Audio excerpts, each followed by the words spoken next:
So welcome to No Shame here at the Limor powered No Shame studio. This is episode 13. My apologies, I thought it was episode 12, which we mix up every week, so I think this is going to be just a little tradition as it goes. And anyway, so today I have to say, if I was in this situation any other time with this amount of spiders in a room, I'd probably burn the building down, to be honest. I'm here with an associate research of the zoology department from Trinity College. A man that knows a little thing or two about spiders, about poisons, about all the myths that go on with stories with spiders and snakes and daddy long legs and stories that we've been told. I was actually reading one this morning and it turns out, yeah, it was fake news, but it was about 3/4 of the way through before we found out. But so we got a guy in today to undo all of these myths and legends for us. So grab yourself a cup of tea and sit down, and we'll bounce through some of the snaky and crawly kind of stuff that's going to be going on here in the No Shame today. So, Collie Ennis, Hey Paddy, what's up, man? Also known as the guy that was on the Late Late Show. Yeah, I don't like to talk about that though. How are you? Awesome. How many boxes of spiders a few and little friends in here? I brought in some spiders and snakes that we can show you later on, and maybe talk about how they live and how they get through their days, and that would be a great some of their little tricks of survival and stuff like that. So obviously you grew up in Dublin. Yeah, I grew up in Crumlin, working class family. Was very interested in collecting slugs and snails in the garden and frogs. Tadpoles was a big thing when I was growing up. You know, actually I had a tadpole to myself. Yeah, and I like to fish, so I always was out with nature. Even though I was in the city, the gardens were open then, and it was kind of you know, like Tala was a wild place when I was a kid. You know what I mean? Still a wild place. Yeah, I know. But like it was literally the mountainside. A lot of the estates weren't even built. So, and Crumlin was outside the city as more than it is now. But collecting bugs, getting mad into all that kind of stuff, watching Attenborough, developing interest in it, start reading books on it. Those things that kids don't read anymore. Yeah, no, there's no such thing as them anymore. I actually got 2 books of Valentine's Day today. Happy Valentine's Day as well. Happy days. Oh yeah. Yeah, it won't be out on Valentine's Day, but we're shooting on Valentine's Day. I'm going to show you something later on for Valentine's Day. It'll crack you up. Oh, but yeah, so I was always into that, but I was very insular, and I just had my own collection of little animals. So when I was a teenager, or a young teenager, I went into George Street Arcade pet shop in town. That was probably one of the first ones. That was one of the first ones that had exotics and stuff like that. And a mate of mine, Thomas McElron, who's one of the top reptile guys in Ireland, he was one of the first guys to bring stuff in, like so.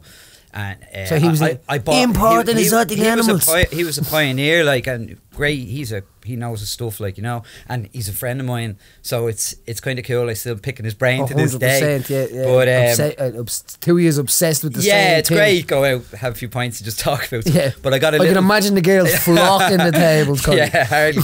I got a little fire-bellied newt off him, and that blew me away. That was like exotic animals. So from then it snowballed. Collected more, but again, I was saying, a very insular.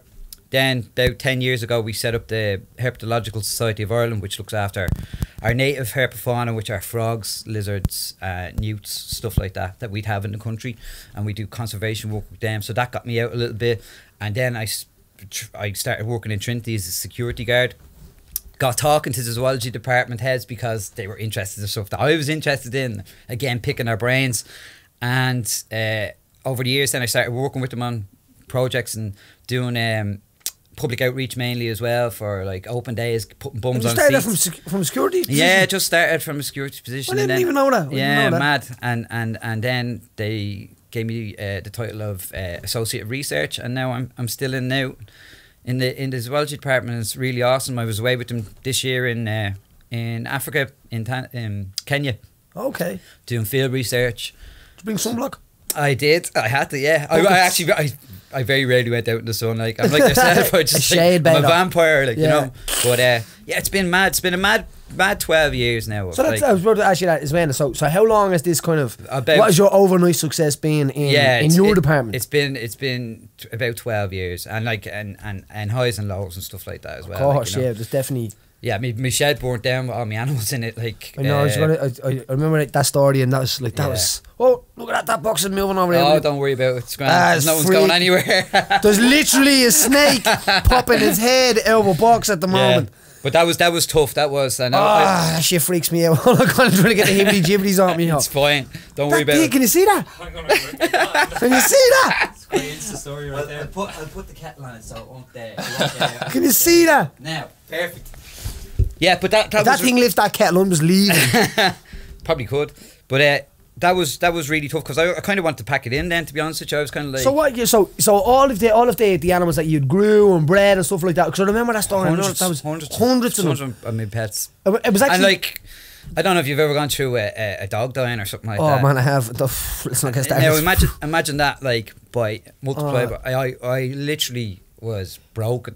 So can you so we know like I would, and anybody that had known me and look at my Instagram stuff like that, my dogs are my life, you know? I got my dog a Valentine's card, you know what I mean? Because I'm pretty sure that the female dog would eat me girlfriend and take her place. Fair enough. It's just the way she looks at her. It's just she doesn't like her. I can tell by it, you know. Yeah. But yeah, they get on like they look. But the idea of having a dog as like like the dog sleeps in a bed with me, I'm emotional towards it. Like I love them dogs, you know. Is that how you could be with every single like? Not ones that obviously that you're breeding, but ones that there has to be reptiles that you've got close to. Well, I don't breed. And not women now. Or not any partners. You know what I mean? Will kill me. But I don't really breed a lot of I breed a lot of bugs because they'd be my bread and butter. I either feed them to other animals or I exchange rare spiders with people that I'd be into, you know. But I don't, that's not my thing. My thing is education, getting out there, getting people interested in conservation, showing them how amazing these things are. And then, you know what I mean, and showing them that there's stuff on your own doorstep. You don't have to be, you know what I mean, you don't have to be watching stuff on the telly all the time. Just flip a rock in your back garden. Put a pond in your back garden and see what happens. And see what goes on. You give nature a little bit of breathing space, it goes in there and it's amazing. And there's a digital disconnect nowadays with kids where they're just on the iPad all day. Whereas like if you, like my daughter, like she's kind of getting into the family trade now, but she's out with me and she's like, oh, and little facts.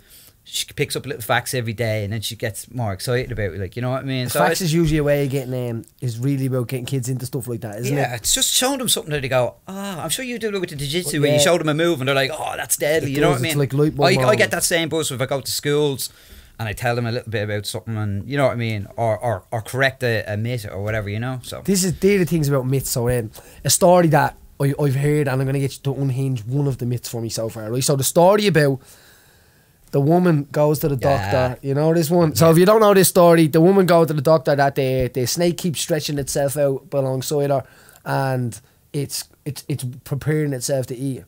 Yeah. Is it a true story or is it? Absolute nonsense. Because a snake would never, like, damn. Think about it logically, and I always say this to people, snakes in the wild, they have to catch their prey. So if a snake's going after a rabbit or a gazelle or whatever it is, it's not going to go up beside it, measure it out, the rabbit's going to go, how are you, snake, what's the crack, you know what I mean? It just makes absolutely no sense, you know. So it is one of the urban myths that have travelled around the world, and it's always, you'll always hear, my mate's auntie, and it's like, who's your mate? I want to meet her auntie, you know what I mean? It's like, it's always the same thing. Oh, you know what they say? Who are they? You know what I mean? I heard. But is it possible for a snake to? Yeah, there's a lot of debate even amongst herpetologists about man-eating snakes, but you know, and can they get past the shoulders? That's the big thing because of our heads, the way we're shaped. But of course, like a big snake could, of course, take a child or a small person. You know what I mean? Of course they could. You know, they're predators. But does it happen often? Probably not. You know what I mean? And if it does, it's probably in the middle of the rainforest where you know. Now there are photographic evidence of snakes being split open. They had people in them. But it's not a rare occurrence, and we wouldn't be definitely one of their typical prey items. But yeah, I know that thing then as well. And as I said, like the worst fake news I think is about snakes. Do you know what I mean? Yeah. Look, the story about the little Indian boy that was found inside the thing, and he cut him out and he was still alive. Yeah, you know, he couldn't. But you don't know what to believe. You know what I mean? And like I haven't heard that story now, but you know, unless I see a scientific or scientists getting involved and saying, yeah, I was there, I saw it. I don't believe anything, No, you know what I mean? yeah, And yeah, it's really, you know, I mean, I've been fighting now. I work with the lads up in Galway's Venom Lab. Dr. Michel Dugan up there is a great guy, and his PhD student, John Dunbar, is a good friend of mine for years, who was a great reptile keeper. But they're up working with this particular species of spider here. So if you look at it, that's and these would be in Ireland. These could be under your sink, in your electricity now they're not box. Irish. They came here from, spiders are great travellers. From fruit and stuff like that. Yeah, so they'll travel. These came here from the Canary Islands. So they're false widow spider. So you probably hear about every false widow spider. False widow, yeah, because they kind of look like widows, but they're not widows. Okay, they're a different family. So the news about every October or so will start with the giant spiders, killer spiders invading our house and blah blah blah, which is fine, and I know why they do it. They need to sell papers, and it's a lot scarier to write about spiders invading your home and killing you than it is to say bumblebees kill more people in the UK and Ireland than spiders ever have, because no one's ever there's no recorded deaths from spiders in the UK and Ireland. There are 10 to 12 a year from anaphylactic shock from bumblebees, and there's zero from spiders. No recorded cases. No recorded. And these guys, what the lads up in the Venom Lab did was they took these spiders and they're doing a lot of testing on venom for pharmaceutical reasons, maybe even help fight cancer. Some of these different venoms from different spiders, because the answers are out there in nature for all these questions that we have, health-wise and all that. But what they did was they tested the venom of this spider just to clarify what it was, and it is a nasty bite. It will give you maybe a blister or a bit of a scab or whatever, but it will never. There's no evidence that it would ever kill you. You know what I mean? And what happens is with the press, like the snake stories and the rumours that go around, they have to sell papers, and I understand that, but it causes people who are genuinely afraid of spiders and stuff like that to have serious panic attacks, and that's when people can actually. Somebody have a heart attack, and because they're like, a bad name as well. Exactly. I'd say someone like yourself that's really passionate about this probably, as well. It's probably like, is it bugging? Yeah, it bugs me a lot, yeah. But it's probably it's probably like yourself. You have to fight your corner about MMA. You know what I mean? And it's like the misconceptions of what they, you know what I mean? It brings that little passion out in you, doesn't it? Sure. Like, well, when you know what you know. Do you know what I mean? You know that it's this way, and you know that's the fact. I know that these creatures aren't gonna invade your home. So when big spiders and the thing is, I wouldn't kill a spider in my house. And now, like, not Holly God will cry or something. I think that's how it works in Ireland, isn't it? If you kill a spider, so I just never did kill spiders. Yeah, but, that was the rumour. Yeah, the idea of like being in your bathroom and sometime of the year, but you see a spider and you're like, sometimes you feel like ringing your collie. You know what I mean? They're the European house spiders. They're the giant European house spiders, actually called that. So what happens is the lads are out looking for their rock and roll. That time of year. Is that what that is? It? Yeah, they're out. Is that what that was doing on my leg? So they go. the female hump on my leg. They got at me. The females tend to sit in their webs. They just sit in their webs for their whole life. But the males, once they become sexually mature, they make a thing called a sperm web, where they actually jizz on a web and then they suck it up into their palps, which is like these appendages on the front of their body, which are basically like hypodermic syringes, and they have all their jizz in there, and they go, right, I'm off to find the girl, and they wander off. They do a little dance inside of her web. She comes out, they fertilise her, and sometimes they get eaten, or they might get away. There's a lot of sexual cannibalism in spiders, which would be a deadly name for a band, I thought. Sexual cannibalism. But it depends what type of music you're into, I'm sure. Well, yeah, my type of music. Yeah. Definitely what type of music. Yeah, I mean, like, and what happens is when them males are wandering, they're going around your house, they fall into the bathtub, no grip on the side of the bath, you wake up in the morning, and then another myth, they came up through the plug hole, which they didn't. They couldn't, because... Yeah, I've worked this out in my head as well. Yeah, like, exactly. There's water down there. Everyone knows Incy Wincy Spider, you know what I mean? Yeah, exactly. Everyone knows the story about That's the song. it, man. Here's another myth, right? The idea of, say, a constrictor snake. If you're getting constricted by a constrictor snake, I've heard, it's like, you're having a bad day, or not? You're having a bad time. You're waking up and he's eating your feet first, is that the one? No, it was actually that. If you can cover its nostrils, that you stop the squeeze, because it can't fuel itself with oxygen. Now, funny story, when I was talking to my girlfriend about this, she goes, no. That one, you punch it in the face, and I was like, That one's a shark lover, right? And I'm pretty sure that you don't want to mix the two of these up when the time comes. Yeah. You're going to be punching a snake and covering the nostrils Of on a the shark, yeah. And she's like, oh, maybe actually it is the nostrils on a snake.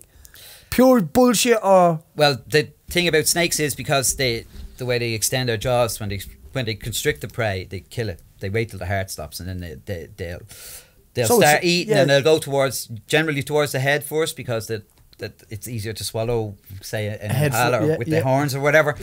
So they go head first. They also, because they're extending their mouth and it's filling their whole mouth, they have a muscular windpipe.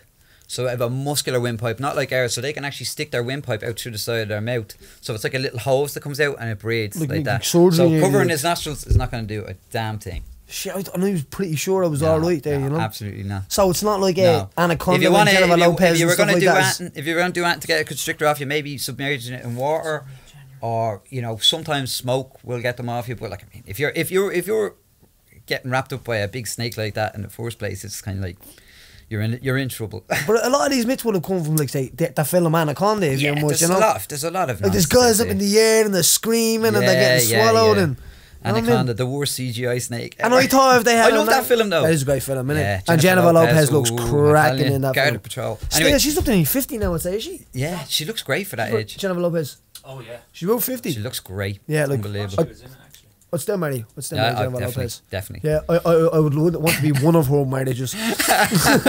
Number 75. Oh yeah, I'm in. I'm in. So, and the idea of like the other myth that we were talking about, the daddy long legs. Is daddy long legs the most poisonous spider in Ireland, but it just can't penetrate the skin? The cellar spiders, yeah. So they're the ones that you'll see kind of in damp areas of your house, maybe in your bathroom or under sinks and stuff like that.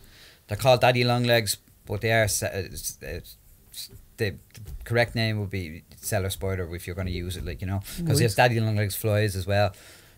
But anyway, no, not the same. So a daddy long leg spider is the big, like the small body, but the big long legs. Yeah. And then what do you call it? A horsefly or something? The horsefly is the other one that we have in the country. But all over the world there's daddy long legs in different countries and continents. But anyway, we'll talk about them.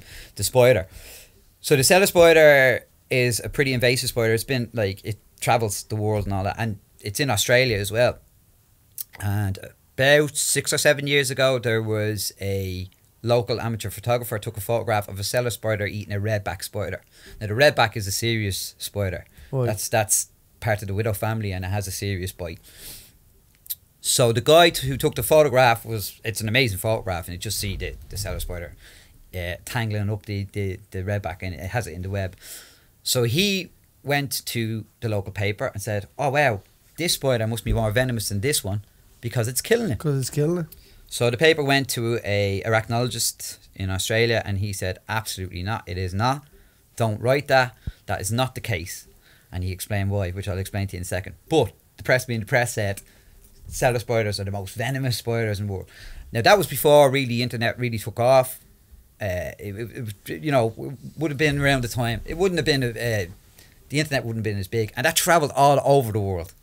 Like everybody says that to me. Everybody, oh, they're the most venomous, but they can't get through your skin because it just developed into its own little myth.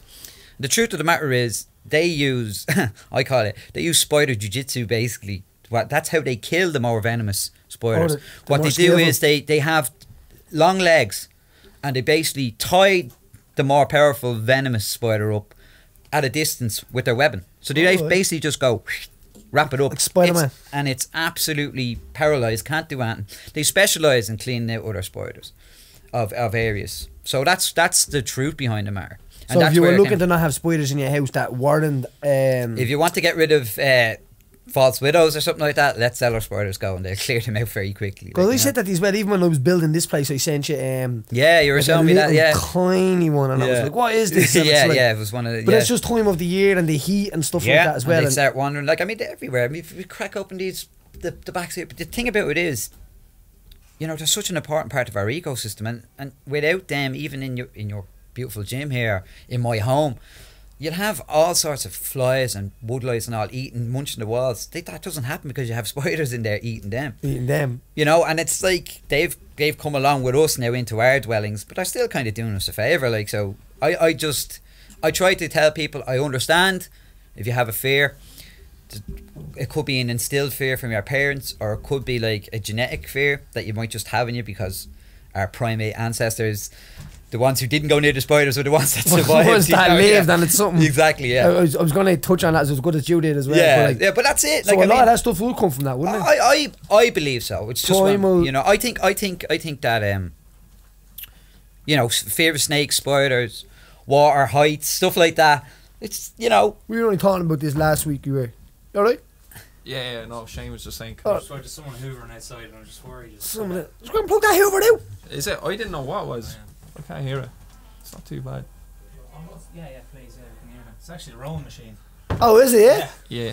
That's what I Doors thought. open. We were only talking about that last week. We were about like I was kind of describing some of the, like the primal things that I think that are still in your body, like the urges for like how we find like relationships, and how we find our partners, and how we protect them, and how we want more partners. You know what I mean? Yeah. But it's all instinctive kind of idea, you know. Yeah, sure. They did smell tests with pheromones for women, and if there's a genetic difference between, like, they had a lot of lads run around in their t-shirts, put them in non-descriptive containers so the girls didn't know who they were, and they got them to smell.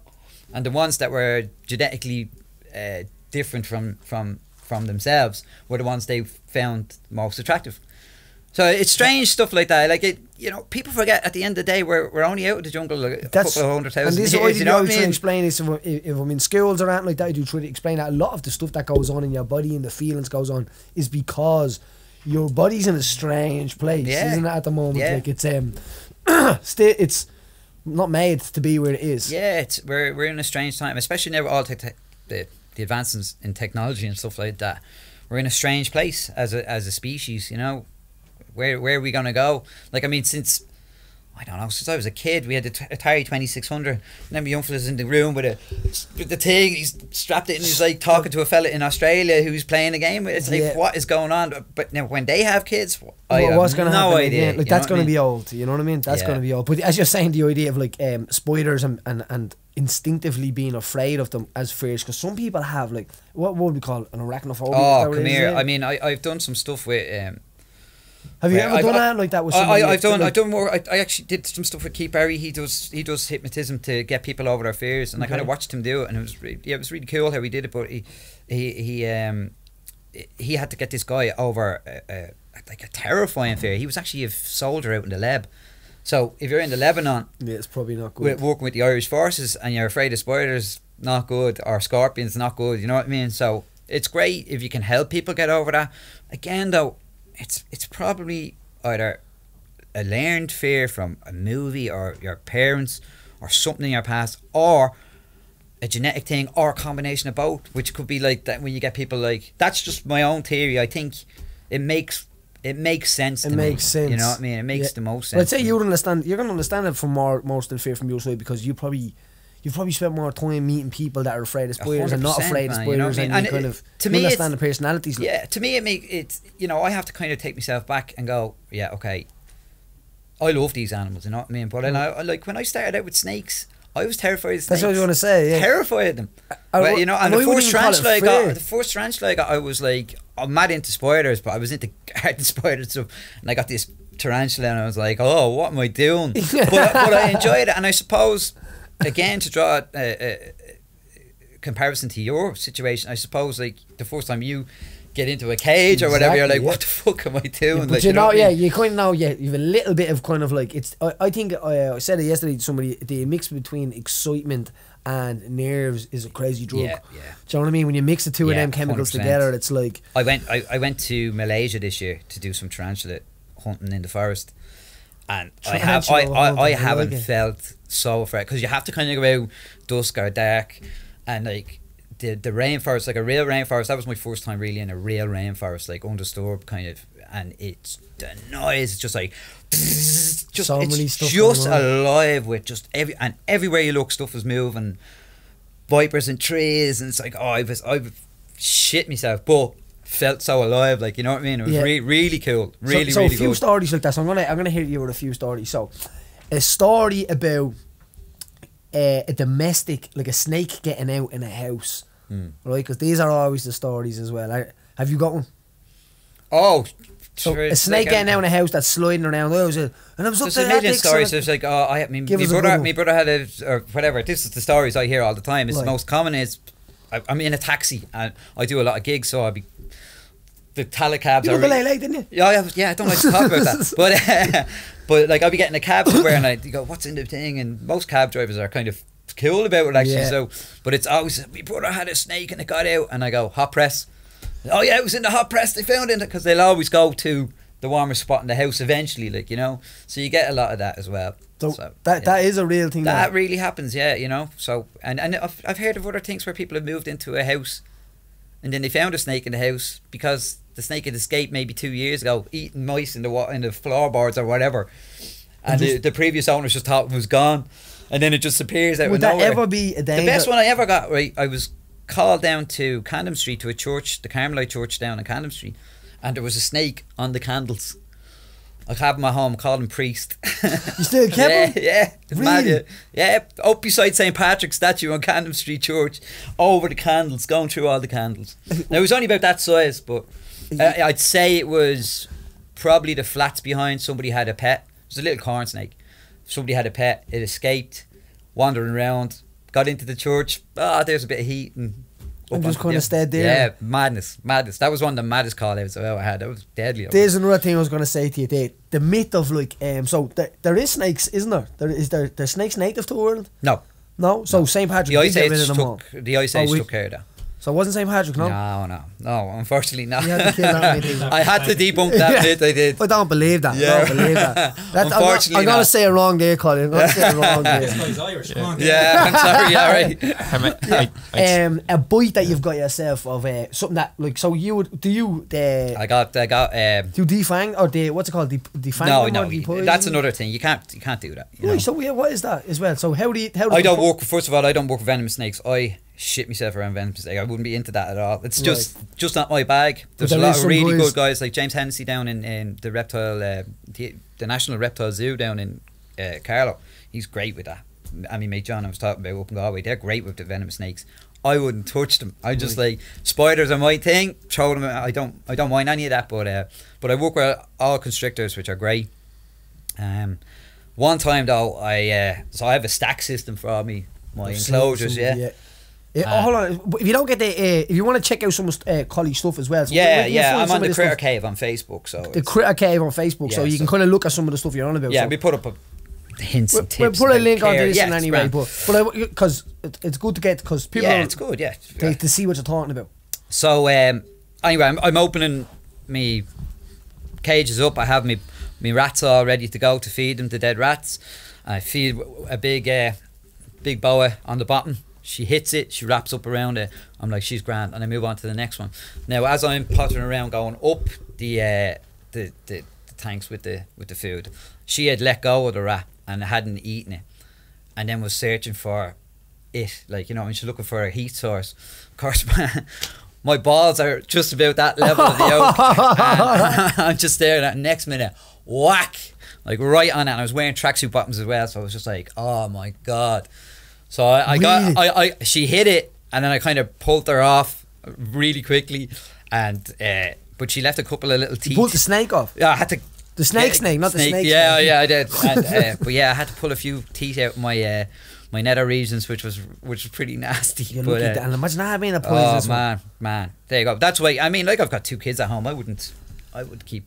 No, snakes are escape artists as well. It's just, I leave that to, like, I think, you know, like a place like the Reptile Zoo or a proper lab is. It's kind of like Jaws films to people with snakes, isn't it? Like what Jaws did to sharks films, like Anaconda. Yeah, and even very much so. You know what was that? Arachnophobia. Yeah.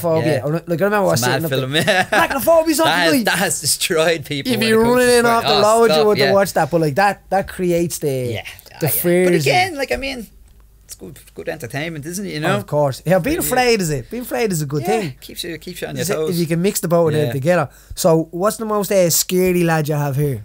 I don't. Will we start going through? Yeah, should we start going through? the movie? Yeah. So we've got how many boxes? We've got one. We've got 2. Is it 2 snake boxes? There's 2 snakes in there. Yeah, but I'm just gonna. Oh wait. Is that a snail? That's a snail. So this is a really interesting animal. So this is the Looks delicious. yeah. This is these are giant African land snails. And these are native to Africa, obviously. And So you can get the podcast on YouTube as well. So if you need to see some of this, you get to see. These are big motherfucking snails. Yeah. So the foot of the snail, which is this part here, on some of these species can go the length of your arm, which is like they're massive snails.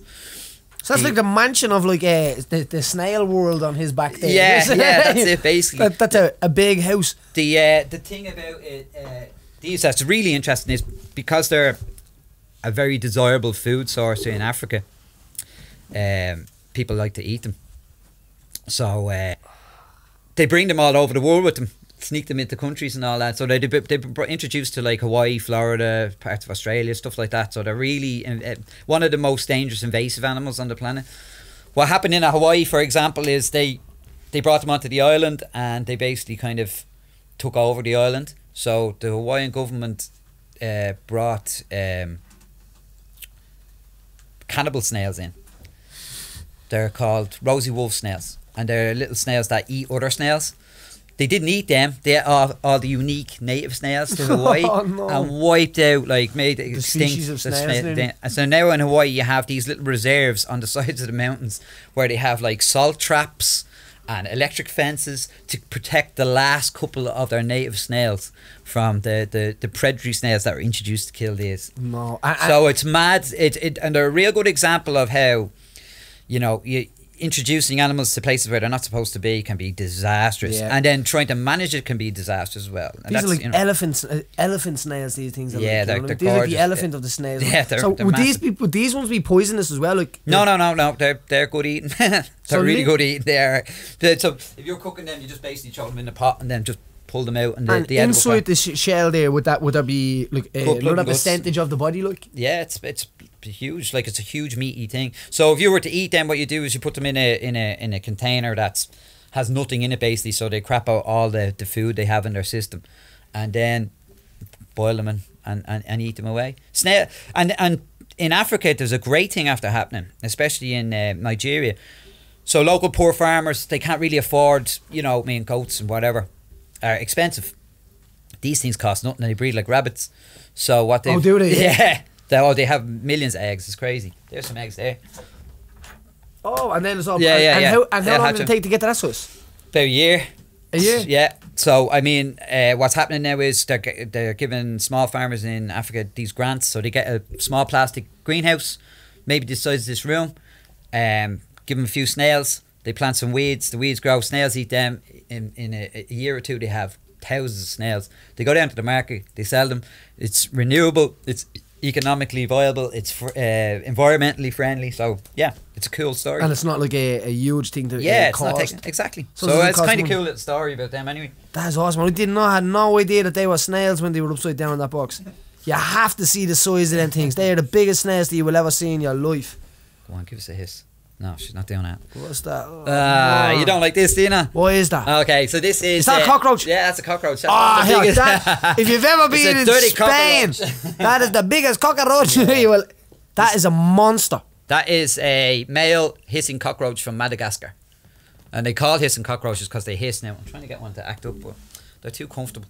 But they do hiss and they wave their abdomen in the air. And that's to kind of give the impression that they're bigger and scarier than they are, maybe if they're a snake, you know what I mean? Is the truth is like that if you stand on a cockroach that they... No, I know that I wouldn't want to upset you. You know what I mean? I have thousands of these ones. Man, but cockroaches like in Spain, they freak me out. I ain't like that, like when I hear them, man, I'm getting all creepy down my legs here and all. Like, so like they cross the floor. So the thing about these cockroaches and these ones are kind of like fancy, exotic ones, but the ones you're talking about, which would be the German cockroach, they're the pest species. Are they dirty? Is that what it is? Yeah, because they're living in sewers and they're eating crap, you know what I mean? And if you squish one of them, there is potential for the eggs to hatch out. Like, yeah, that's another little... That's kind of... A remit. It's on the end of your shield, the eggs. Like they can... Another thing is you cut the head off and they can kind of run around for a long time and survive, you know? So... I literally... I don't know if they're radiation proof though. I don't know if that's true, but that's what people say, that they'll be the last thing surviving on the planet. Yeah. You need to check out the size of these cockroaches if you're not squeamish. But I'm a little bit squeamish here, to be honest. They're cool. They are cool. Here's a cool one. not the dirtier couch here.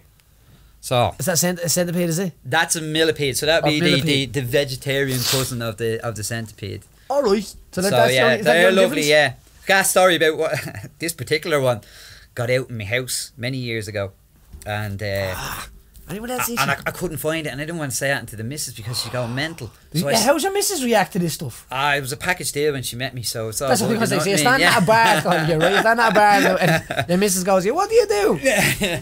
Well, Oh well, I'm a freak, but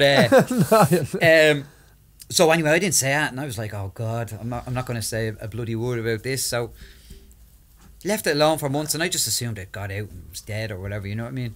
But then I got a phone call in work, screaming down the phone to me. The thing had eaten into a box of cornflakes at the bottom and was living on. She poured it out and it came out like a toy in the cornflakes. So yeah, she wasn't very happy about that. no. But yeah, way. see what it's doing here? How many legs has it got? See what it's doing there? Yeah. That's a noxious chemical it gives off to protect itself I against would it. have thought that was crap in itself. Yeah, well, that's it. Yeah, there you go. That's what most It's a people really would say. interesting thing. It really smells bad. So So would that be toxic? Is that it is. toxic Yeah, or is it will stay in my hand. You know. So if you were to bite that, or all these millipede species have this kind of like an arsenic chemical on them. It was really distasteful and messes up any predator that's trying to eat them. There's a species of these that monkeys have sussed out that if they give them a little bite, rub them on their hands, their bare arse or their bare face, wherever their skin isn't covered by hair, it acts as a mosquito deterrent. Oh, really? So it's very clever. And also the same monkeys will give them a little bit more of a bite and give them a lick and get monged and sit in the trees out of their head.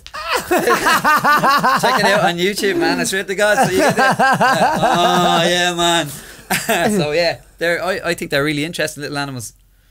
That really thing cool. It's smooth. That is. It's actually Yeah. It actually is really nice when you look at it. Yeah, it's a And- real and gentle what's little the rings? creature. What would the rings be with the would that The be rings is add to just age or anything? no. It's just it's just the way they're built. So these are like one of the first animals to come out of the sea millions of years ago, 400 million Like years with the ago. tetrapod thing you had up the other day. No, as the well. tetrapods are us. They're the four-legged, the vertebrates. yeah. Okay. But these would be invertebrates. And if you go to Scotland, there's a piece of They would rock. have been 4 tetrapods. Oh yeah, 100%. So the inverts were the first animals to colonise the earth. So scorpions and millipedes and stuff like that. They were the first to come out of the sea, which is amazing, like, you know. And like these guys' ancestors, because the oxygen content was so much higher back then, they would have been like What's that fella there? Look. huge. Oh, that's a stick insect, Indian stick insect. But these guys, you imagine one of them like twice the length of that table and as wide, walking around millions of years ago, which is cool. And would that be a large one there or would? Oh, that's fully grown adult now. They don't get bugs don't get as big nowadays as they did millions of years ago because we haven't got the oxygen content that we had years ago. You know what I mean? It's just gone down. because it's burnt up as well. With So this is a Indian stick insect. what cartoon is it that he's absolutely hilarious in? The stick insect. Oh, Bugs Bugs Life. Yeah, Life. yeah, That is, yeah, isn't yeah. he? That's it. Yeah, but yeah, these are kind of interesting little bugs because they reproduce asexually. So this is basically a clone of one I have at home. Like, so they just pop out eggs, and then So they don't need a they don't need a male or mate. Yeah, female. yeah, it's really Asexual. What's it called? cool. Asexually. Asexual. Yeah, so it's just like it's called parthenogenesis. It's just basically they just basically clone themselves and they can just pop out babies. So something like that would never become a. Well, there's a danger. It's an evolution. It's a What risk. is the danger It's a then? risk you're taking because you've no genetic diversity. So if one disease comes along, Oh right, you won't have the ability for maybe one of your race or your species to survive. to be mutated enough to be immune to it. So that's what sexual reproduction gives you, as opposed to like just clone yourself. You have variation. Variation allows all different body types. People will have different immunities to different diseases. You know what I mean? So that's the advantage of sexual reproduction. And Also, it's so great that would fun. be this. Yeah, it's right, great fun. But that would be a disadvantage of cloning. Is that what you're Yeah, saying? exactly. Like, So you got some lizards and a lot of insects will kind of have that ability to reproduce asexually, but it's not advantageous really. It doesn't seem to be anyway. So and so some that have both. yeah, there's jungle nymphs are off the top of my head are a species of leaf insects where they have a male and a female in the species, but the female can reproduce asexually. You know, Komodo dragons can. You know the big Komodo dragons. Oh right, yeah. A female can go off to an island without a mate, a male at all, and she can have babies. They things are She can vicious, have are they in a room or? they're the largest venomous creature on the planet. They thought before that their bite was because of bacteria in their mouth. That was the damaging factor. But they actually have venom glands running down their jaws. So they actually bite something and that's it a takes big injection. big animal. Is that a big injection? It's of not a big poison or injection. little- It's kind of very primitive delivery system. So they have the well in the jaw, but they have like a curve in the fang. Whereas the more advanced envenomating reptiles like the snakes have like an actual like proper needle that goes into you and squirts that shit in there. Like, you know what I mean? And would that be the truth with spiders? Because you're going to put a spider out now. Is this a spider? No. Oh, this is the. Tell me if I'm. This is a scorpion. Is that okay there? You see him? I So suppose yeah, so this is one of those Malaysian scorpions. I've only ever seen scorpions being taken out matchboxes in films. Yeah. So these are a kind of the Asian forest scorpion. They're a really big, chunky scorpion. The rule of thumb with scorpions is that the bigger the pincers, for the vast majority, the bigger the pincers, the less venom they'll have in them. So if I get a whack off this, I'll have swelling and discomfort, but it won't kill me. You know what I mean? So That's good to know. it's good to know, yeah. But you have to be very careful because they're quite fast. But And where would the safe part be? To be at the back of it? oh, stay at the business end here if you're grabbing them. So they have hairs all over their body. It's real sensitive, so you can kind of tell. Now it's cold for this particular species. It's very cold in here for it. It'd be used to humid. And the if warmer, it the more was, it'd be a sensitive it lot has. faster That's and a what lot I'm more saying. pricey for me to deal with. The more sensors like it Yeah. has. So so the pincers, the big pincers on a scorpion compared to the smaller ones that have the big venom, it's an evolutionary trade-off. If you've big pincers, you can kind of kill things without having to and defend yourself without having to use up valuable venom. Like, you know what I mean? Because that's what I was going to ask you about the spiders. Is it true that tarantulas only squirt a right amount of venom? They'll only use most venomous animals will only use Because it does what they cost need them. to. It does, yeah. It takes them a while to replenish their Oh. you know. And would That's they? all right. And would they replenish that by like food? It's just Just like normal food, like the yeah, same way we. just eating, same same as way we we buy protein and enzymes and- Say as you grow a beard or we grow our hair, that's the exact same thing. But not like It takes this beard. time. This No. takes a long If I saw a time. spider with your beard now, I'd be concerned. But That is absolutely like when they're creepy looking yeah. things, and I So know, it's- and I excuse the pun, but like if you rolled over in your tent and that was oh there, man, some of the stuff I could tell you. But and the great thing, a good scary story about a scorpion. Do you ever there, see them in Collie. under UV light? Yeah, Yeah, it's great. So I go out into the Malaysian forest that time, and I had a big UV lamp, and I was like, "Oh, I'm never gonna find that." Boom, and the place just lit up. I was like, "Yes, it's Christmas!" Like I a had mattress great in time. Mount Joy. It was brilliant. I didn't find half as many in Africa. I did find some though during the day, but A good story about oh, a come here! I got a scorpion, great one. But first of all, I want to tell you something though. So this is cool. When they're mating, they mate face to face. So they do the males will go up to the females and they grab them by the claws. They do a little dance. I'm into that myself. And they do a kind of a chemical kiss to see if they're too closely related because they don't want to have banjo players for kids, you know what I mean? Icelandics. They don't- yeah. So it's this kind of little kiss that they give each other. Then the females tend to be a bit feisty, so the male will inject her in the side with a little bit of venom just to calm her down a little bit. So it's like a glass of wine. or something else. He roofles her. Yeah, it felt like scorpion roofling. But he'll calm her down and then he'll deposit a sperm packet on the ground and drag her over it. Then she has a gestation period of a good few months, and when the babies come out, they actually go onto her back, and she'll catch prey and feed them on the back and protect them. But the And little then- scorpions that live on her back, like. The babies And are they're tiny tiny. little white things. Like I've a couple of hundred in my home at the moment because I'm just at that stage in my yearly cycle of breeding them. And then in the wild, what happens is they get into they molt out. The babies do. They become like miniature adults and they just wander off, and that's it. When I have them in captivity, and then the mother, the bond she has with them is gone straight away, like as soon as they go off her. Now, when I have them in captivity, obviously they're in enclosures, so the babies can't go anywhere. So I have to take them off her a little bit earlier because otherwise she'll munch them.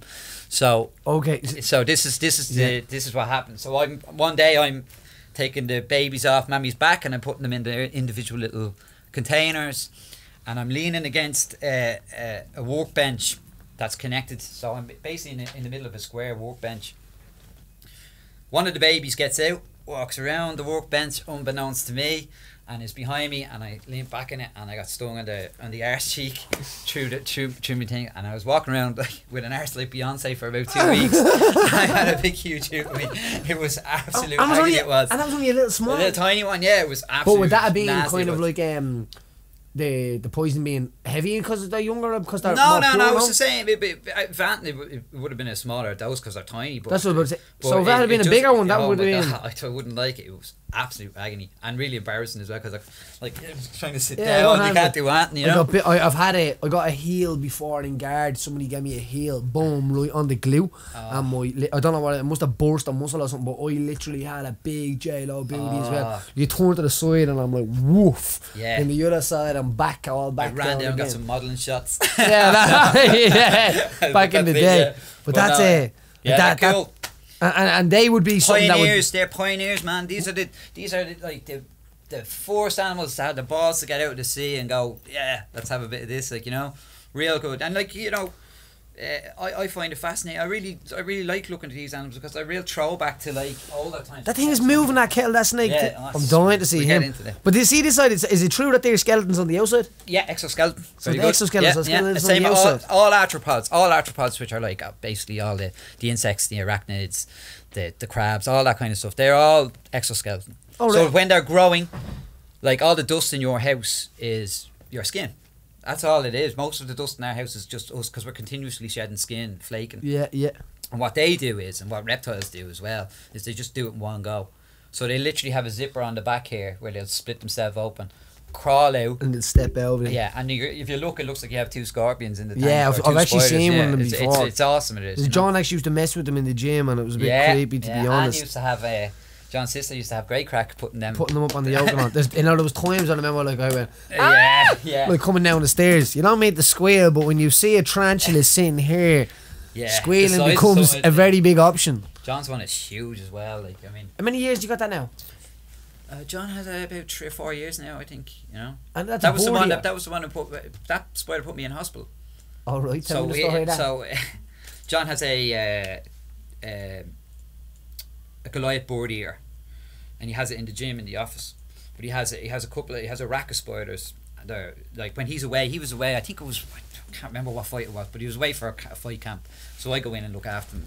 It's deadly because I loved him to kind of like my second pets as well. Right, I really liked him. I do. Yeah. So I was in working away, but I was in a rush that day. So I got the Lewis up to the gym, ran in, checking the water, doing thing, and the Goliath board eater is at eye level. So I just opened the cage, cocky, stupid stuff, you know, you shouldn't be doing that. But I opened the cage and it just blasted me with its. They have hairs on their backside that they'll throw at the predator's eyes, and they're like tiny fish hooks. And if it gets in your eyes or your throat, it's really awful, like, you know. So I got that and I was like, oh God. Went in, washed my eye out, and I thought maybe I got away with it, whatever. Finished the job, went off, and then by, I think it was 7 o'clock that night, I was puking and bubbles were coming out of my nose, and I was just like, again, you probably got poked in the eye or Yeah, fights. yeah. It was agony. And they actually, like, I went to the eye and ear hospital, and I was waiting in a queue with about 40 people in the eye and ear. I was like, oh God, and I was in bits, and I was asking the one behind the thing, I was like, any chance you can help me? I'm in such pain here, can you give me something to numb the pain? And she's, what actually happened to you? I told her.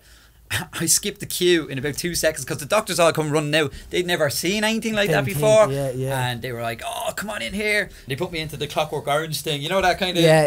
So I was sitting there like this going, oh God. Next minute, they bring all their students in. So there's all these students, and they had attachments for their phone where they could look down at my eye, and they're all taking photographs. And I'm sitting there for about an hour going, oh my Having God, water in we the just eye take on them you. out. So yeah, so they numb my eye, and then they had to take 5 hairs. She blasted me with 5 hairs individually at my eye, and because your eye is numb, you can't feel that. And it was like, I'll tell you, it was orgasmic when they put that in my eye. It was like, oh, that feels so good, Just to just to stop the pain. You know what I mean? The warning. And then when they're pulling them out with the they have these kind of micro little tweezers, and they're pulling them out, your eye goes bloop. Oh Oh man, that's it's alright. So yeah, you're right. Your vision actually stretches. The whole room I think goes it's blump. freaking me out. I was gonna say to you, Collie, you're gonna get your snake out in a minute. You know what I mean? But yeah, It looks like he's getting himself out. No, it's fine. But Yeah. yeah, it was, And and the vision of the room was kind of going whoop every time they Did took you it get out. to see the hairs? That's just, you wouldn't even see them. That's They're what I'm saying. tiny, Microscopical tiny, kind of like, thing. What did the doctor absolutely say to this?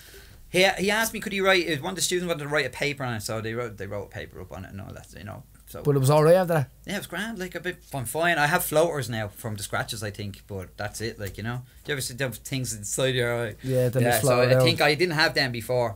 But yeah, that was, you know, and again, like, I've been working with spiders for years. It's just stupidity, just, you know. Now when I go in, now I have a full hazmat suit on. I'm like, you know. And so you're rushing, but that goes to show that there days and you're rushing like and Yeah, but it's a lesson. I do It the was a same as valuable well. lesson, The like, amount of and time I I've actually, crashed rushing and it's been like yeah, I actually, I put a post up on my Facebook and I said, hands up, I messed up, just to warn other people, because like if I had left it, the doctor did say to me, because I was going to try to stick it out and get through it, and he was saying they travel back into your eye and then you're in serious trouble. So like, you know, I just kind of put my hands up and said to anybody out there to watch yourself. So this is that's creepy, isn't it? I'm not going to get you to hold her, am I? No, we can't hold that thing. So there's those hairs I was telling you about.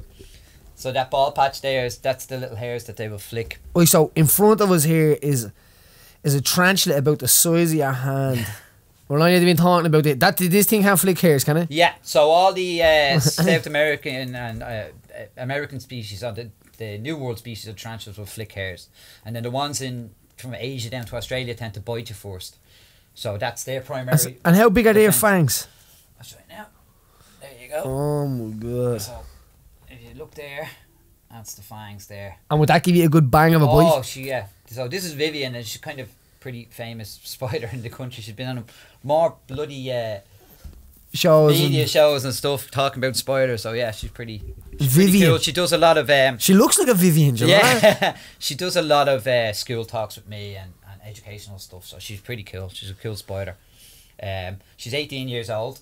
Females. 18 years? Yeah. Like 18. 18 years. Really? Yeah. 100%. I've had her for 18 years. Really? That's it, yeah. And how long could they live? 25 years for the females, 30 years. The males will only live for 4 years, because as soon as they get jizzed up, they're like off on a wander. Like ourselves. Yeah, that's it. Like ourselves. It's hard being an arachnid male, because... So it's hard being a male in real life these days. It's better being a male man. Yeah. But maybe it's just coming full circle. Coming full It's like circle. the You probably spiders deserve are it. going, Yeah. what are you moaning about? We've Yeah, been doing yeah. it forever. We get to sleep with them and then they eat us. Yeah, that's it. You know? There's some weird stuff with spider sex. Like a lot of my talks are basically about spider sex, because like there's certain spiders, like there's a yellow and black garden spider that when the male actually mates with the female, he breaks his Off? basically his thing off. Yeah, he breaks it off, and then he puts the other one in, and then he actually hangs dead from her as a kind of a copulatory plug, which means basically he's blocking her reproductive area for any other males mating. So it's strange, you know. Do you know what? If I actually probably know people that would do that if they could. They suffer with like that weird jealousy thing. You know what I mean? Yeah. Like, nobody can have they you become with a me. copulatory plug. You know, some people are weird like Yeah. that. You know what I mean? But the idea of say are spiders gay? Can spiders be gay? I don't know. There's the answer to that. I don't know. I know. There's a lot of vertebrates that are. I know that. So would they There's like- have there's- sex for there's- fun? There's lions they've recently recorded some lions in Kenya. They actually recorded when I was in Kenya, and my mates thought it was hilarious, because they were posting the news story going, "You're turning the lions There's a gay." ton of the lions gay out there. Yeah. Going, But what are you I know doing? I have frogs. I have some frogs and stuff in my garden that like I know from back patrons and stuff, because I turned my garden into a swamp to give the frogs somewhere to go, you know. But some of the males will not mate with females; they just grab onto, you know what I mean. into males? Yeah. Is it true that is there any frogs in the world that you can lick and get high? I have brought one with me. Did you? Yes. Well, it's not so much that. I'll explain it to you later on, but So we'll get monged out. we have a class at 12. Can we lick frogs at 1? Yeah. So there you go, Vivian. What are you doing there? She's a freaky one, isn't she? She's a beaut. How are we doing time wise? No, we're good. Yeah, we're good. Yeah, Good. 25 minutes or something. We've got loads. Yeah, cool. Right. Now, where are we going? Yeah, wait, so we want to talk about frog. Oh, here. This is gas. So, amphibians.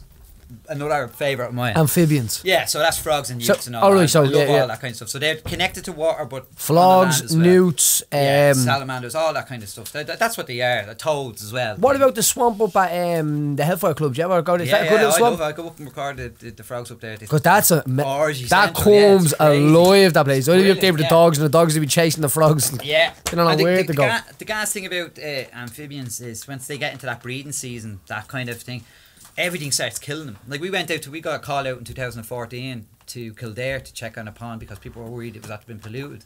And you walked up to it and it was like somebody literally set a bomb off. So it was just dead frogs all over the pond. So we collected the samples, we sent them off to the Zoological Museum in London to have a look at them first. And they came back and they said it was basically a ferret or an escaped pet ferret that just went mad, just went on the kill frenzy because predators kind of do that sometimes, just like biting everything, They're just killing them all. And because the frogs are so, we were collecting the male frogs as they were dying, ripped open, and they were still trying to mate with us. Right? So I brought one just to show. I brought a little toad here. Now watch this, right? Look at that. He's trying to hook my finger. Oh my god! Do you know what? My female boxer dog. Look at that. If you That's dance the or sing a drive now. song, will hump you. He's completely like so driven that anything that he thinks is a female underneath him, he's grabbing onto it. He'll just have a go at. Yeah.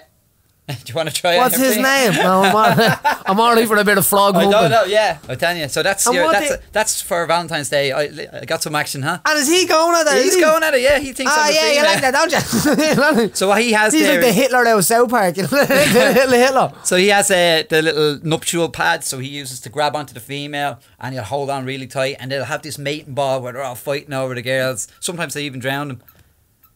Say hello. Oh, you won't talk now. But yeah. He's making some squeaky sounds. There See you go, that? yeah. So that's that drive that they have and that's why frogs and toads. So are frogs kind of like rabbits, like?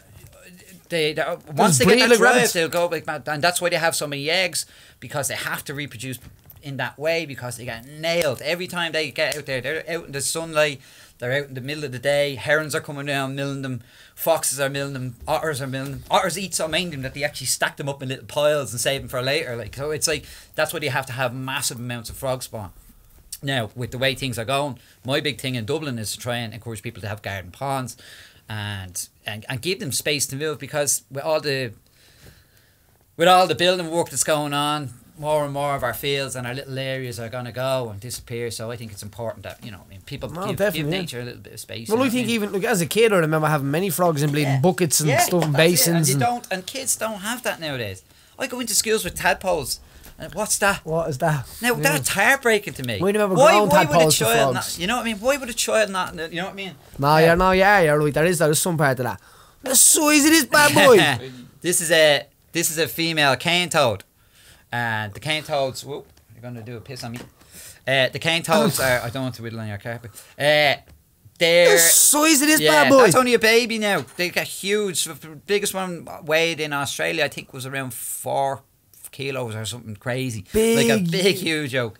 So this is a female. Now, these guys were originally from South America. They were introduced to Australia and to eat the cane beetle back in the 1920s or 30s, I think it was. But they basically took over Australia. They're a massive pest down there. They have these. I think I watched the thing on that Yeah, before. they have the bufotoxin glands here. So the native Australian animals didn't know what the hell they were and just thought they were food. Started eating them and dying off like mad. So a lot of native, really rare stuff like Because they wouldn't immune. They wouldn't have evolved with evolved them. with them. Exactly. Yeah, like so so. that, now what's happening is though. Oh, you can see that there. Look. Scientists are recording. That's what happening in Australia is. The toes are being flipped over and the animals are eating them from the underside. So nature's kind of catching up a little bit on itself, And which is good news. Like, you know what I mean? That's extraordinary. That's mad. They're flipping them over and eating them. And like there was a study done in Germany a few years ago, which was amazing. So this is a gas story. People had a pond in their little village. So they had this local pond where the toads would go every year and they'd help the toads cross the road. You know what I mean? All that kind of community buzz. And then one year the toads started exploding. Like just walking along, puffed up and popping like balloons, guts everywhere. So this was going on for a couple of years, and they called scientists in. They're like, we don't know what the hell's going on. They look healthy. There's no disease. Couldn't figure it out. So a guy, basically, a student, basically camped out and watched the whole breeding process to see what was happening. And again, the toads are in that frenzy of breeding. They weren't watching out for predators. And what was happening was crows were coming down. They knew the toad was toxic. Put this back in the bag here for a while. They knew the toad was toxic. So she doesn't live in this, don't worry. Now, they knew the toads were toxic, so they flipped them over and just bit the only part in which wasn't toxic that they could eat, which was their liver. So they pulled the liver out through the side of the toad's body, ate that, and left the toad there. The toad's first form of defence is to puff itself up. What happens when you puff yourself up when you have a hole in your body? You explode. That's what was happening. So that the crows are flying down, grabbing the liver. Oh, delicious. Toad's there going, what the hell's going up? And of course, it's feeling pain, so it puffs itself up. Might last for an hour or two, and then it just explodes. Yeah. No, isn't that mad? That's incredible. Like, so it's like everything has an explanation. But like, I mean, I was thinking to myself, I was like, imagine that was like back in the day before scientific methods were employed. People would be like, there's a witch in the village, or you know what I mean? Exploding toads. Mad, yeah. Is that kind of like what that Simpsons episode was made on? Remember? Oh, the one where they came back from Australia. The toads are coming across the oak of Australia. Isn't that what it is? Right, yeah, they're eating all their crops. He brings in a bullfrog, Bart does, doesn't he? Yeah. Oh, here's this. Oh, sorry. Oh dear. Now, oh, have you got tissues? That's semi-live podcasting, folks. Oh, good. Sorry about that. Like, keep going. Yeah, of course. Yeah, keep going. Well, the old spider's getting a drop of tea. Oh, shut Jane, Mac. What's wrong with that? So this bad boy that's being moving around. This thing has been popping the lid off this with a kettle on top of it. Yeah, we'll go with this one. There's something about a snake in a sleeping bag. The best way to transport snakes is in a sack because it keeps them nice and secure. Now, this is a beautiful. They're happy in a snake or in a sack as well. This is a beautiful little king snake, Mishka. So her owner, she's actually staying with me for a while because our owner is actually a mate of mine. He's off working with turtles in Mediterranean. So it's fascinating. Yeah, pretty cool job. But what kind of snake is this? So this is a king snake, a California king snake. Beautiful looking snakes. Would they be poisonous in the wild? No. These are actually, king snakes are really interesting. They can actually eat rattlesnakes. They have a natural immunity to the venom, so it's kind of like. Oh, so they just creep up on? If they're bigger? Bigger? Oh yeah. Well, they can feed. Snakes are great at swallowing things that are bigger. Bigger than them. But would they have to be bigger than? They'd be able, say a rattlesnake. If they'd have to. Yeah. Well, they'd never take on that. I won't say they never, but generally they don't take on that. They don't take on that. There's a lot of records of snakes being found with something that was too big for them, choking them out. They're notoriously greedy motherfuckers. Yeah, but you can feel that she's quite cold. Smooth he is. Oh. They're beautiful little animals. Cold blooded. Yeah, and you see that's really grabbing onto me tight to get that heat. Why won't they bite on you? Because does it feel threatened? This particular king snakes are notoriously nippy snakes, but this just has a nice attitude. As I said, my mate who owned it is a great keeper. A lot of the king snakes, a lot of the snakes I have, I have 25 at home, and they're all rescues, which is the owners couldn't handle them, or the recession when it hit. I got a load of stuff in. Obviously, people exactly.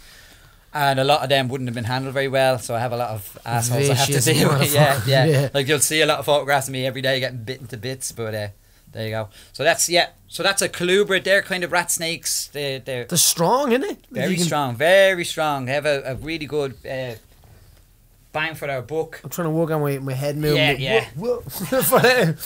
So you put snakes in a bag because it's warm. It keeps them. Makes them feel secure and dark and they just settle down, just calms them down. I was watching a video of a guy getting a black mamba out from under the toy box there the other day. And the guy with the tattoos. No, the guy had one leg. He had one leg. Oh yeah, that was my one. Yeah. I put it up on the Facebook. He uses his crutch. Yeah, he does. He uses his crutch to get his black mamba. But that thing is like that's one of the most venomous snakes in the world, isn't it? Yeah, I saw one in Africa. I would crap myself. And it's in a kid's toy box, like. Oh my god. And he gets it out, puts it into a little box. Wow, is this a point? Yeah. Oh well, it's a royal python. Yeah. So this is like your typical pet that a lot of people will have. It's a lovely little snake, you know what I mean? Wow. So you see the forked tongue in a snake? I'll give you a little fact. He's tasting us, is he? Yeah, he's tasting the air. So if you have a mouse in your pocket, say for example, right, and this guy is hungry, he'll stick his tongue out in the air and he'll taste back into a thing called the Jacobson organ in his head. and he'll taste mouse on this side of his tongue, right?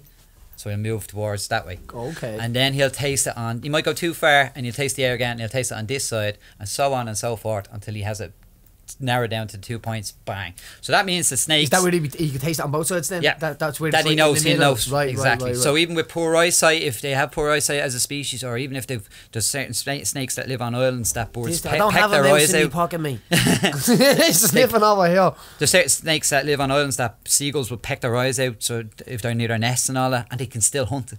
Because they have that. They have the it's like a homing beacon, yeah, really, isn't it? Absolutely. And also, if you look around the mouth there, he has the heat pits for checking out. So it'd be like Predator, you know, that kind that kind of thing. Yeah. Anytime. Yeah.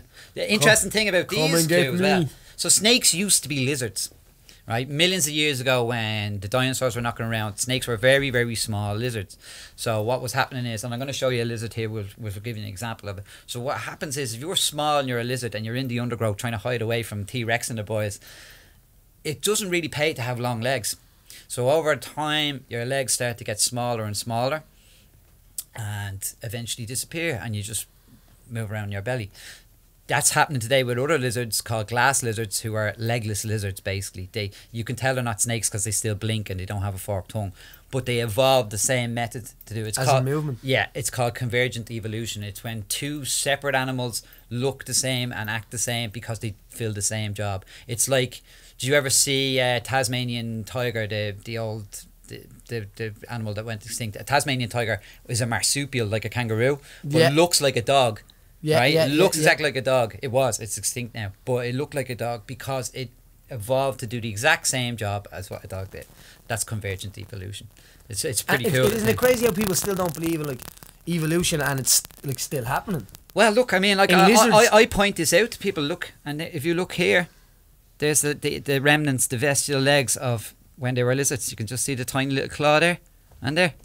It's alright. I have our head, but they and then. Oh, because you're going to see the end of the legs there, yeah. So like people say to me, is it true that like evolution happened faster than lizards, or it's happening faster than it would happen in? I don't think so. No, I think there's evolution's mad in a way, because if you have factors like a disaster, a natural disaster, that tends to drive it fast. It'll speed it up, yeah. Yeah, because again, as I was saying, with sexual reproduction, you have animals that might have a little trait in them that will make them more successful than their cousins, you know what I mean? So if you have an animal that has a dark pigment in its skin, right, and the temperature goes up or we get more sunlight, that be an advantage to it as opposed to the rest of it, and then you get into new species and stuff like that. So it's pretty cool.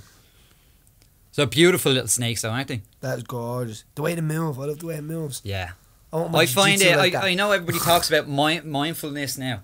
Yeah, jiu-jitsu grips, man. That grip is all muscle, you know. And what's cool about snakes is like they shut down their organs. Like this, his lungs, his liver, his heart is shrunk so they're using up 20% of the energy that we use up, like nothing. And then when they eat, they stick everything into top gear. Everything the liver expands, the heart starts beating faster, and they digest everything bar teeth and hair. So everything is gone. You know what I mean? So when you see like it's gonna crap, it's literally teeth and hair. Yeah, that's all I'd say. Skeletons, everything's you know. But like I was just thinking there when you were saying like the relaxing. I find people talk about mindfulness and all that nowadays. You know what I mean? And I think my thing is whatever gets you relaxed is mindfulness. 100%. I like going fishing and I like fishing. just it gives me that calmness. I know some people think rolling is great for calming them. Whatever gets you going. My thing is when I go into the shed and I'm just walking with the little thing, because I have to concentrate on what I'm doing. I'm not thinking about the bills or what Larry said or blah blah blah. You know what I mean? That's what jiu-jitsu does. It's just like gets me completely into a nice calm, and I feel so good after. It's so weird to say it, like, you know what I mean? But the thing is, feelings don't lie. I always say that. If you feel good after doing something, well, apart from drugs and nights out. Yeah. Do you know what I mean? Like I don't feel good after some Guinness sessions. No, some Guinness sessions or nights out if you don't feel good at. No, but I mean, like if you feel good, if it brings happiness to you, 100%, something that brings that mindfulness to you. Yeah, it's important to keep that. Yeah, exactly. Now just the last biggie, and then I have one spoiler. Oh, look at this bad boy. This is Quirks. This is my cat. So Quirks is a... Oh, that's like a cat. Yeah. Nearly like you, yeah. He's a blue-tongued skink How from old is Papua he? New Guinea. I have him 10 years now. So Papua New Guinea, I think they speak Welsh in Papua New Guinea, did he? Is it what I the- don't know.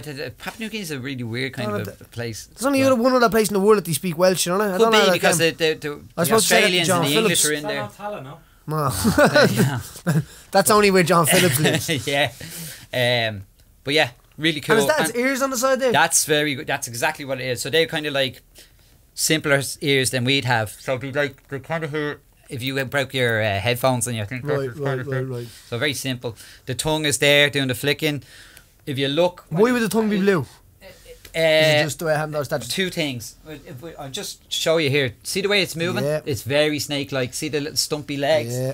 Really, really. And that's what I'm talking about, The evolution in evolution action. of it. Yeah, And you can see that eventually- there. And eventually, in years to come, you could have a skink that's very similar looking to it. And we actually have them in the world. As I said, they're called glass lizards. They look exactly Which like you can snakes, see but they're that is just... That's just becoming a Yeah, snake there. yeah, Like even in the exactly. head, not. Yeah, everything. the movement and all. It's The different reason- to a lizard. Yeah. But they're skinks are lizards, but they're unique because some of them have placental births. The shingle skinks mate for life. Yeah, it's really kind of sad because if one of them gets hit by a car, the other one will actually stay beside the corpse and all that. Oh. Yeah, it's heartbreaking, you know. So they're an unusual lizard. They're great personalities, real. Very intelligent. Like I have to keep her active. I can't just, you know what I mean. She has to be Really? stimulated. Oh yeah, you know, give her different foods and all that kind of stuff. You know what I mean? And play and move play, around, yeah, and change all our that. room, area Now, around. like and- it again, I can talk to them as being very cat-like because you know the way cats are kind of like they'll take you or leave you kind of thing. Yeah. That's the same buzz. Same with a Yeah, lizard? exactly. Yeah. Right. The tongue is blue. You're asking about the tongue. The tongue is blue because it can fold it right out and go "Ugh," and it makes it look really weird and intimidating and predators will go. Also, there's another thought going around about blue tongues in animals. A lot of them have blue tongues. It's to stop sunburn because if you're sticking your tongue out in and out all day, you don't want UV light getting onto it. So a giraffe, for example, when it's eating acacia branches and stuff like that, will have a big long blue tongue. There is a school of thought that's thinking that that's Why to yeah, stop. blue tongues? That's what I was asking because like Just stop it getting Japanese sunburned, Nikitas yeah. would have like they have like a kind of a purpley blue There you tongue go. as well, and Yeah, well, I read that recently in a paper that there was that's the current. but that thinking is the about it. relation to it. Yeah. That is awesome. That Yeah. looks like a snake. Like you can see it. That the legs are kind of gonna. You're gonna ditch them legs soon, mate. Yeah, well, in a couple of 100 million years, maybe, you know. So there you go. And just before we go, this I was gonna ask you this what's is in it. awesome, yeah. What is in this little tiny small box here? Yeah. So this is possibly one of the most venomous spiders on the planet. Oh, So I don't know if you can see it in the box. So a lot of people would have seen this spider on their Facebook feed because there was a kind of a thing going where there was a little spider on it. And it looked like it was doing loads of cocaine because it was burying itself in some sand. That's the one. Is it? Yeah. So this is a six-eyed sand spider. he looks out of it. That's a six-eyed sand spider. Can you see that there? I don't know. He's a, So they're a tiny little Bring spider. that maybe up to the camera. but how dangerous would that be? How small and blended in that is. The venom has been tested and it's pretty funky. And basically, they reckon if you got bitten by this, it'd be like having Ebola and a stroke at the same time. Like the thing about this is a desert species, and this has been around since all the continents were connected. It was called Pangea back then. Pangea, yes. So that's been around on the earth since then. Hasn't changed. So that was a hard time to live. That's Yeah, and they hung around in desert areas where people wouldn't come across them at all, very rarely. You know what I mean? So you wouldn't catch them like with the Sydney funnel web spider that's nipping people all the time because there's people living there coming across them. The other thing that happens with desert species is because they're living in such harsh environment, if you are a juicy piece of protein like this one is, you want to have a pack a punch so you can defend yourself. You also want to make sure that anything that passes by you that's food, that when you hit it, it's going to get eaten. Yeah. So that's why they have such funky venom. And the same with scorpion species from the desert. They have to have that. It's a real like kill or be killed kind of situation. You know what I mean? But like So- something like that, you could literally. This spider is the same colour as sand And they bury in sand. themselves, yeah, they I bury thought it was themselves. cool wearing my Yeah. camouflage here They today because bury we are coming for themselves in that, snakes yeah. and spiders and stuff like that today. But this man, he has the camouflage going on. He does. They're really strange, and I've had them for 4 or 5 years now because we only recently people spider keepers started breeding them, and you know. I watch them eat, and they're real delicate little. They'll see a cricket, you put the cricket in, and they'll just go up and just give it a little nip, and then they'll back off, and the thing is like it just literally kills over, gone, like, bang, and then go up and feed it, like, you know. Like the kiss of death. So yeah, it's really really cool. So I of course this is locked in a lock box with a bolt on it. So and that still in has case little hands. Has that still got venom in it? Oh, of course, yeah. You'd have Really? to, yeah. So if that bitch You now, can't- it'd be like having a bowl and a stroke at the same time. yeah. You can't. There's a lot of people think that if you keep spiders or you keep tarantulas, you de-venomize them. That's what people say. You can't do that, can't you know? Because that's their digestive system. It's like saying, Take away enzymes. I married my wife, I cut out her tongue. You know what I mean? Or it's part of their digestive system. They need it to feed, you know? So if you were having an argument with your neighbour and that found its way into his bed, would that be... I've often said it, I was like, God, because there's so much mad invertebrate breed going on in Europe. Like if you had an elderly relative that you wanted to get rid of, who's going to look for a scorpion biting their slipper? Do you know what I mean? You know what I mean? So watch out, Granny. Don't piss off a man who keeps spiders. Yeah. That's the truth. But there you Robin, go. what have you got here today for us? That's unreal, man. That was no, that was super. That was really fun. It's 12 o'clock, so It's 12, you is it? gotta run a class. We've got to bound it I to don't think we class, need yeah. the roundup this week. That Give was me one good roundup. Pick the best roundup out of them all. This is coming from Shane. The possibility of CM Punk fighting Mayweather. Oh, I reckon if CM Punk gets him on the ground, he'd pull his little marble head off. But I think it'd be a massive money fight. I'd pay to watch it. I'd pay to watch Mayweather fight anybody in it. But like as I said, like that's all. Man, I'm not going down that road again. You know what I mean? oh yeah. I'm not going. Yeah. I'm not going again. Is it Yeah, you happening? Is took- it not yeah, happening? Is it yeah. happening? Is it Yeah. not happening? That's the fight, Once though, bitten, isn't huh? it? Oh Yeah. yeah. No, Who Here wins we that? go again. Yeah. Do you know what I said? Do you know something I did? A good point would make though. It would definitely set up a trilogy. If you did MMA, what would he have to do after that? If you fought Connor. Yeah. Oh, So 100%. before Connor whoops him and thing, obviously the argument's going to be, will I beat you in boxing? Will I beat you in MMA? yeah. What's next then? What happens then? You Do know it what on I mean? surfboards. They're going to have to Something do like a crazy. bleeding an arm wrestle or Arm something. You know wrestle, what I mean? yeah. The last one. They're going to have to find something. Yeah. They're going to have to find something. Collie, it's an absolute pleasure to have Thanks you for here having me, today. man. Absolute. Brilliant. You're a legend. You're a legend. If you want to check out Collie can do, where can you find it? Yeah, so if you look at the HSI, is the Herpetological Society of Ireland, and we do all the conservation work around Dublin and further afield, and we have lots of talks coming up. So if you want to look us up on the hsi.org, I'm on the Critter Cave on Facebook, and again, yeah, I'll be doing some talks around the country. I always advertise on that as well. And just a tip for to finish it up on the no shame. If you find any spiders or anything in your gaff, put them outside. Yeah. Don't kill them. And give nature a chance. If you have a driveway in your house, put a little pond in it, leave some leaves out, encourage your kids to get out, walks in the forest, point things out.